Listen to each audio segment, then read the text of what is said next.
primetime Deion Sanders' natural bravado, coupled with that of his son. They say that the whole interview process wasn't that impressive when he showed up at the NFL scouting combine and refused to work out. That hurt him. The interview process while he was there hurt him, etc., etc. You know what, y'all? I get it. It makes perfect damn sense if he's drafted in the second round. It's the fact that he fell to fifth that's alarming. The $50 million robbery of Shedeur Sanders. Because that's what I just witnessed. Everywhere we've seen, everything we've seen, everybody that has seen him play said he is the one or two in this draft. I love Cleveland picking this kid. What if the NFL robbed a young star of $50 million and thought nobody would notice? That's the question echoing across sports media after one of the most bizarre draft night moments in recent memory. Shedeur Sanders, the gunslinger quarterback out of Colorado, the son of NFL legend Deion Sanders, was projected as a first-round pick, maybe top 10. He led the NCAA in completion percentage. He shattered records. For months, analysts said there was no chance he'd fall past day 2. And then he didn't go in the first round, or the second, or even the third. He fell all the way to pick 144 in the 5th round. And the silence from NFL teams was louder than any stadium crowd. To outsiders, it made no sense. To insiders, it looked planned. Within hours of the pick, whispers turned into accusations. Was this a coordinated takedown? Did the NFL quietly blacklist Shedeur to make a statement? Not about his game, but about who calls the shots in this league. But if you're the National Football League, okay, clearly it's not about talent anymore. It's about something else. And I'm going to tell you, I spent a large amount of the last 24 hours thinking about nothing more than I was thinking about collusion. Now, new reports say the Sanders family is preparing a potential lawsuit against the NFL and multiple team owners. Accusations of collusion, behind-the-scenes sabotage, and a system designed to punish players who dare to take control of their future. If true, this wouldn't just be a football controversy. It would be the biggest draft scandal the NFL has faced in modern history. And it all started on a night that was supposed to be Shedeur's dream come true. But to understand what really happened, we need to go back to where it all started. Everything about Shedeur Sanders' college career screamed first-round pick. He had the stats, the spotlight, and the star power.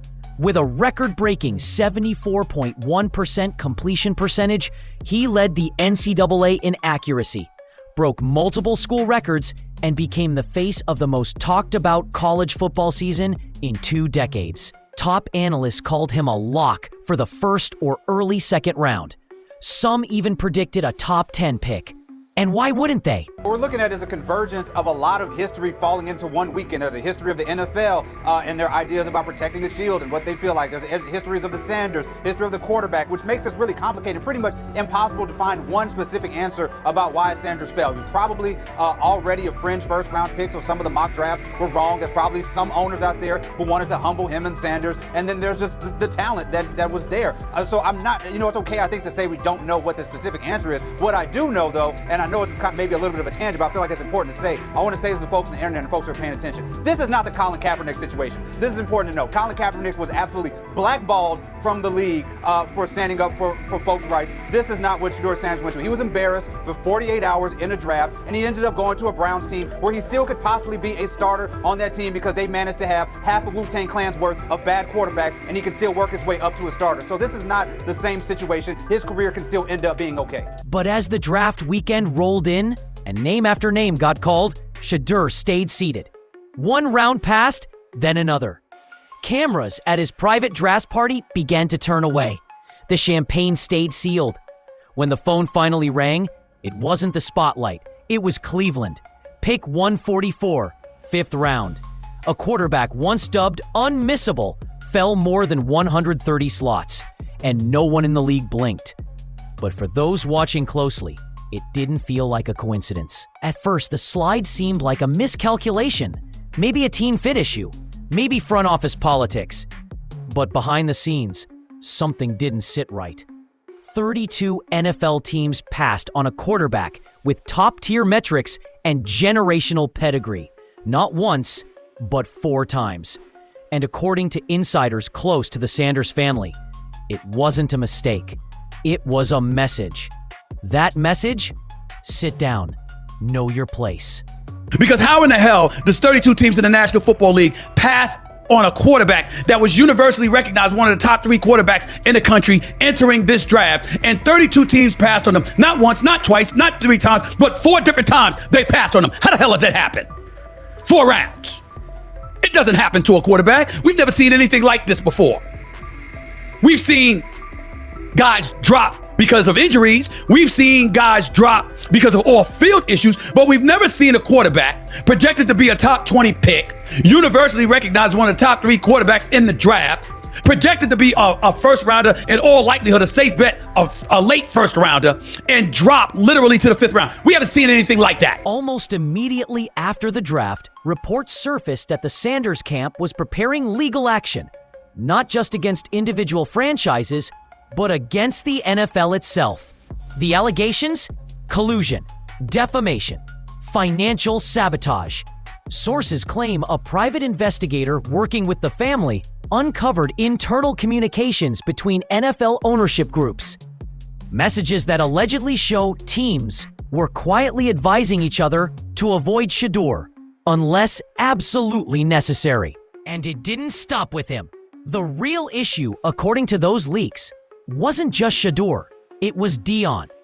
NFL executives had reportedly grown tired of Coach Prime's public declarations about where his son wouldn't play, and believed the father-son duo was trying to pull an Eli Manning-style power move. So they retaliated, quietly. Whispers turned into strategy. And by the time draft weekend arrived, Shedeur's stock had plummeted for reasons no one could publicly explain. So a lot of times when you go to these combine meetings, teams give you things to challenge you. Teams will have a player's worst plays ready for him, and they'll show him his worst plays and say, hey, why don't you explain it? And Shedeur apparently didn't take to it well. And at one point, one of the few teams that actually was interested in him said, well, what do you make of this really bad play? And Shedeur said, maybe I'm not the guy for you. That's not the answer. Another moment, what they do during the film and the combine and the meetings is teams will install mistakes intentionally planted in the install, and they want you to catch them.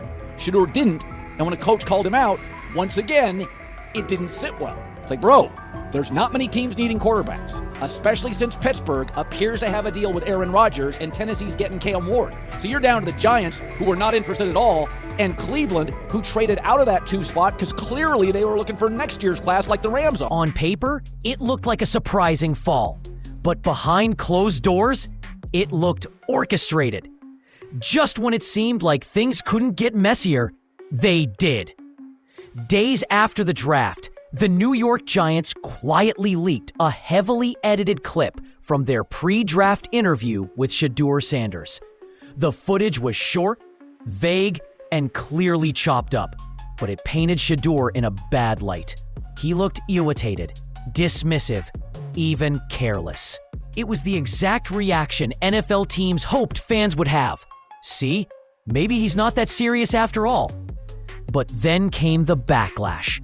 Fans and analysts tore the clip apart, demanding the full, unedited interview. They pointed out jump cuts, missing context, and body language that looked more like frustration than arrogance. And social media didn't hold back. Criticism of the Giants exploded. Why selectively leak unless you're hiding something? And that's when things really turned. If they played the cards and picked him up in the 5th round, but I surely would like to know how they knew he would still be there in the 5th round. I've been on that stage for years and years and years. I've never seen them position the cameras in position, give forewarning about who's about to be drafted. I wonder if Cleveland got a call from somebody in the NFL saying, we got to draft this kid. We just robbed this young man of $50 million. And it wasn't on his playing ability. Wow. Shame on you. Reports surfaced that both the Browns and Sanders' legal team had allegedly threatened legal action if the full tape was ever released. People close to the investigation claimed the footage had been cherry-picked in an effort to sabotage Sanders' image, pushing a narrative that made him look uncoachable or entitled without showing the full story. Fans weren't buying it. The hashtag release the tape started trending across Twitter, TikTok, and even sports radio. And instead of clearing up the situation, the Giants made it worse by completely going silent. No statement, no clarification, nothing. What began as a quiet whisper of controversy was now a full-blown storm. And to many, this wasn't just a PR failure. This was a smear campaign. But the Giants weren't the only ones with a grudge, because according to insiders, this went much higher. This is exactly what he says. I'm told the footage of Shedeur Sanders meeting with the Giants is so bad that both the Browns and the Sanders family have threatened legal action if it is. The moment Shedeur was drafted in the 5th round, Deion Sanders didn't hold back. According to sources close to the family, Coach Prime was furious. Behind closed doors, he reportedly told friends and associates, "The NFL just blackballed my son." At the time, people chalked it up to emotion, a father defending his kid. But as more details started bubbling up, that quote started sounding less personal and more prophetic. Insiders claimed multiple team executives were frustrated with the Sanders family before the draft even began. They took issue with Deion's constant media presence, the viral clips, and his blunt interviews, especially the ones where he made it very clear if a team didn't meet their standards, Shedeur wouldn't suit up. It was bold, honest, and exactly what the league didn't want. Some owners allegedly viewed it as an attempt to game the system. Pull an Eli Manning. It didn't go well after that. So he was pissed that they did that to him. They did that. To he him. counter-confronted the them. same thing they do to every other quarterback prospect. They did that to him. They slide in a mistake to see if you catch it. Right. And so because you're the quarterback. But he didn't take it as a correction. He took it as like he got it's just off. yeah, and it's like so here's another one. So another one was, he throws a bad interception, and it was a deep throw early in the game, and he comes back and I think they go in the meeting, they show the intercept. But instead of negotiating, they coordinated. Rumors suggest executives held quiet conversations, telling each other not to play ball with Sanders' demands.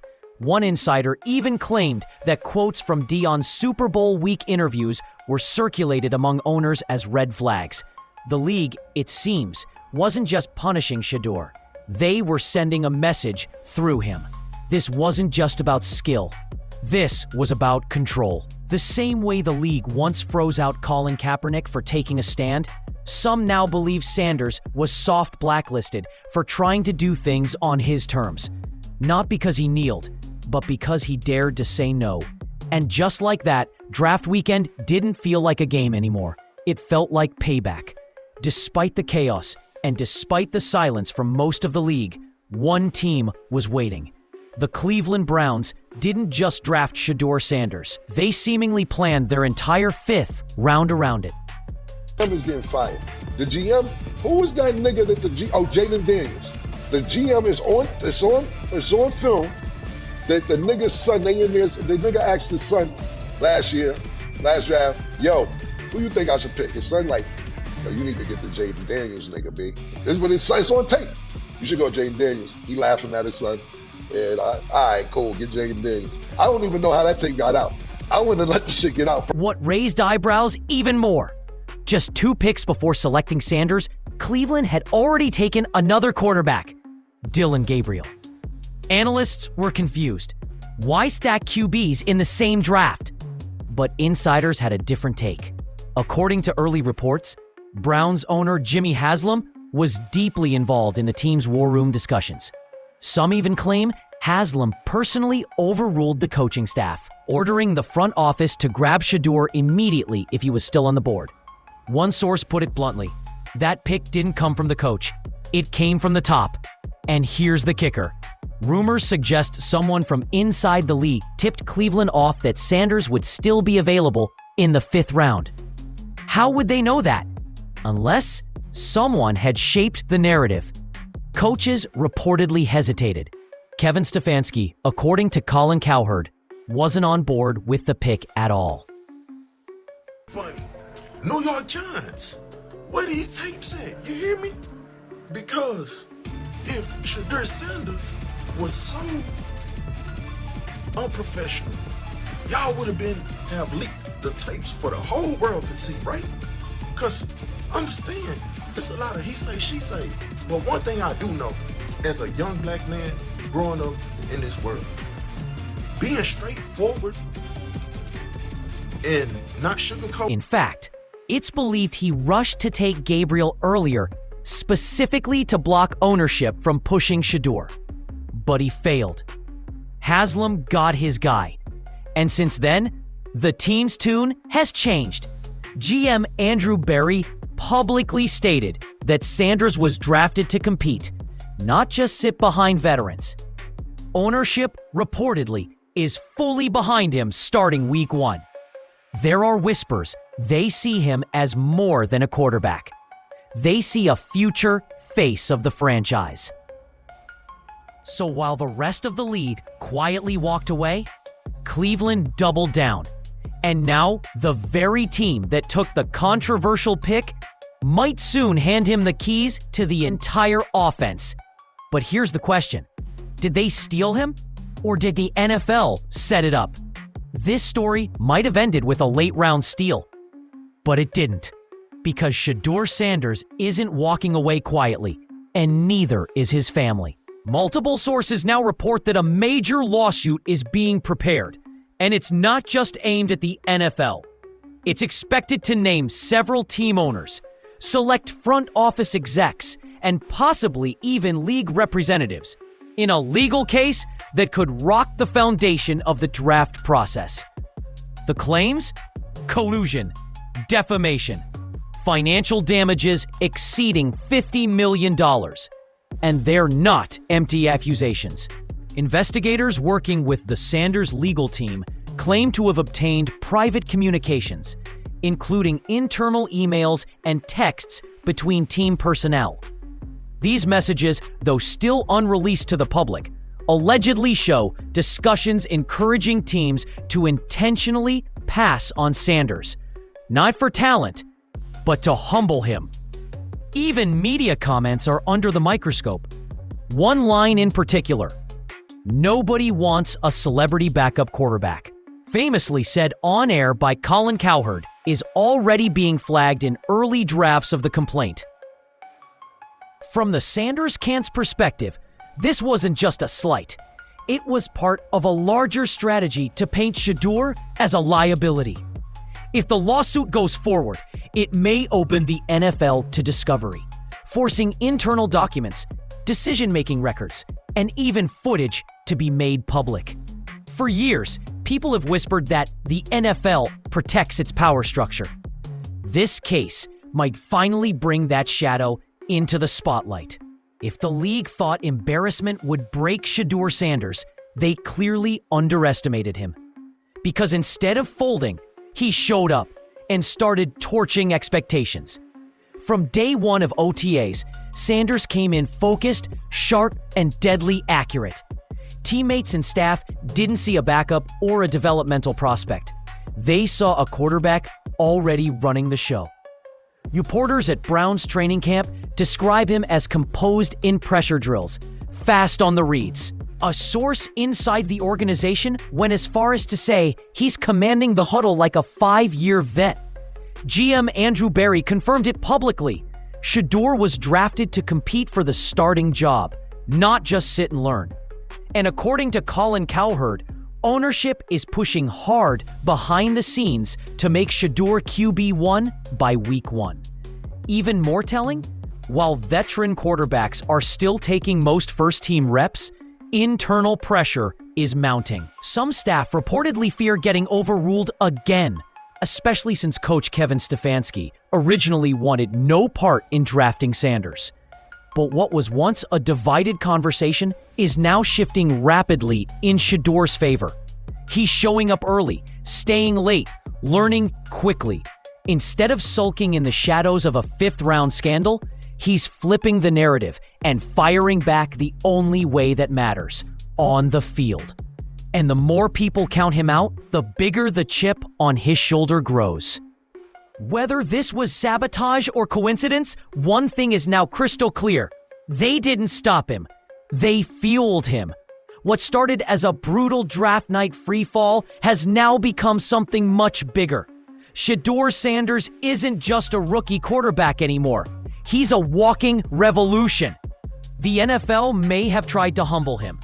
The leaks, the silence, the speculation, all pieces of a larger power play to strip control away from players who challenge the system. But instead of burying Shedeur, they made him louder. Instead of fading from the spotlight, he's now one of the top trending names across sports media, talk shows, and social platforms. And he hasn't even played a professional snap yet. The Browns, some analysts are now predicting he'll start more games this year than any other QB on the roster. Meanwhile, the legal threats haven't gone anywhere. The NFL knows it. The teams know it. The media knows it. The pressure is building. Because if the Sanders family moves forward with the lawsuit and the receipts are real, this could expose a level of coordination the league isn't ready to answer for. This isn't just about a quarterback falling in the draft. It's about who gets to control the narrative. It's about what happens when power shifts. And it's about a young black player who refused to stay silent and might end up rewriting the system in the process. So now the question isn't whether Shedeur Sanders will make an impact. It's whether the league can handle it when he does. Because from this point forward, they're not just watching another quarterback. They're watching the uprising they accidentally created.